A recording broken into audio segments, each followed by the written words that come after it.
வெயிலின் சூடு தணிக்க தர்பூசணி பழத்தை உட்கொண்டு மகிழும் குழந்தை குருவாயூரப்பனுக்கு ஜெயமங்கலம்.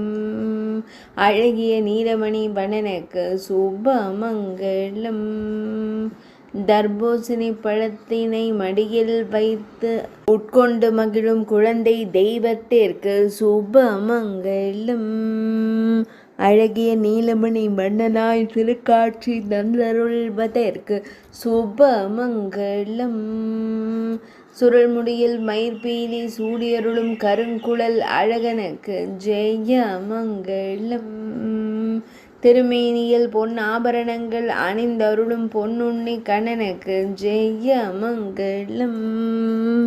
தர்பூசணி பழத்தின் இனிப்பான சுவையை அனுபவித்து மகிழும் அழகு தெய்வத்திற்கு ஜெயமங்கலம். பழத்தின் நடுவே அமர்ந்தருளும் குழந்தை குருவாயூரப்பனுக்கு ஜெயமங்கலம்.